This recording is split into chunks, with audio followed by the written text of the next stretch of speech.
Hello again, FA Nation. Justin Fensterman here, and it's time for episode 9 of Fantasy Football ADP TV here on FantasyAlarm.com. Got a quarterback, a running back, and 2 wide receivers to discuss today, whether they're trending up or trending down when it comes to their fantasy football average draft position. Going to take a look at the FFPC draft boards and get right down to business. Let's cover some players as you continue to get ready for your fantasy football drafts.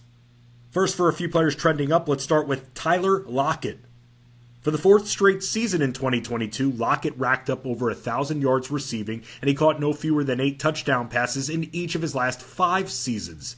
He's been able to stay healthy throughout his career, and he's averaged over 13 yards per catch during his 8-year run in Seattle. The arrival of rookies Jackson Smith-Njigba and Zach Charbonnet have fantasy players a bit fearful that Seattle has too many pass-catching weapons. Lockett's asking price has risen a bit over the last few days in fantasy football drafts and will start to rise even more with Smith-Njigba now sidelined with a fractured wrist. The team doesn't know if he'll be ready to start the season active, thus opening up more targets potentially for Lockett, who finished in the top 15 of fantasy scoring of all wide receivers in leagues where touchdowns are 6 points. Only 3 wideouts caught more scores than Lockett, and Geno Smith had the highest completion percentage of any quarterback in 2022 that played double-digit games. Smith threw the ball the 8th most times last year, and even as the Seahawks' second prioritized receiver, we should see Lockett get targeted around 100 times once again this year. Also on the rise, Romeo Doubs. In 13 games last year, Doubs had a near 16% target share. He's got good speed and averaged 10 yards per grab in 2022. Coming into this season with a new quarterback in Jordan Love and with just Christian Watson expected to be prioritized a bit more than him, it's kept his draft stock very low, but Love will have time to throw due to the Packers' strong offensive line coming in, and that will benefit the Packers' receivers. There are plenty of targets to go around between Watson, Aaron Jones, and Doubs, to name a few, and getting Doubs in the 10th round in FFPC drafts is very fair value, and he's starting to gain a little steam because Watson will be featured more in plays that have Love throwing the ball downfield, and Doubs will be utilized more in the short game. Between the lack of depth and West Coast offense Green Bay runs, Doubs should get targeted plenty, and it wouldn't be surprising seeing him hit the 90 mark when it comes to targets this season. While we don't know what to expect from Love, the asking price in FFPC of Doubs is worth the investment. Now for a few players trending down when it comes to average draft positions. Deshaun Watson. The average draft position gap between Trevor Lawrence and Watson, who are going off at quarterbacks 8 and 9 on multiple draft boards, is starting to widen a bit. This is where we as fantasy players have to be careful about everything we read in the preseason and in training camps from these reporters, because there has been a lot of negativity regarding how the Browns offense has looked, spotlighting Watson in the process.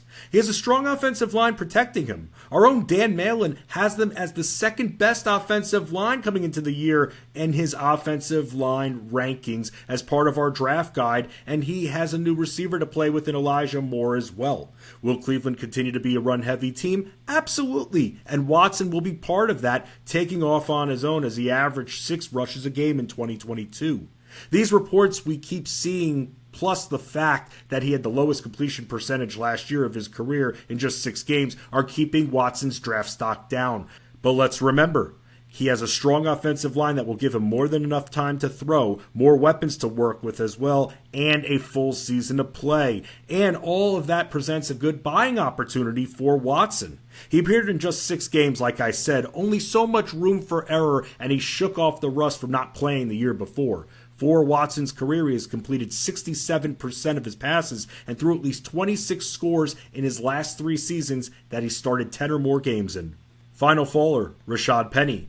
The thought process for the Eagles was to bring Penny in and preserve him as much as possible. He'll have plenty of offensive line protection, and he's averaged 5.7 yards per carry for his career. The Eagles also brought in DeAndre Swift, who I'm down on, and mentioned that in a video a few weeks ago. But now Kenneth Gainwell has been getting praise throughout August, and the Eagles could go from mixing in 2 running backs to mixing in 3. And let's not forget about Jalen Hurts' ability to run with the ball. It's become very hard to project how many carries each of Philadelphia's running backs will get fed on a per-game basis. What adds to this confusion is determining if Penny and Swift will even get goal line opportunities consistently, with Hurts at the helm.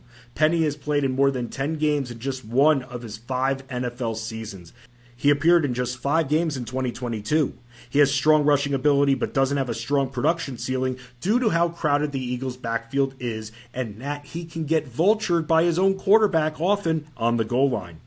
And that is Fantasy Football ADP TV, Episode 9 here on FantasyAlarm.com. Remember, if you're new to the FFPC, take advantage of this great promotion where you get $25 off your first FFPC entry of $35 or more when you register here in the link and using promo code ALARM, A-L-A-R-M. Keep it locked into our Fantasy Football Living Draft Guide as all of our articles are being updated as the news updates as well. Let's win 2023 and crush our Fantasy Football League mates.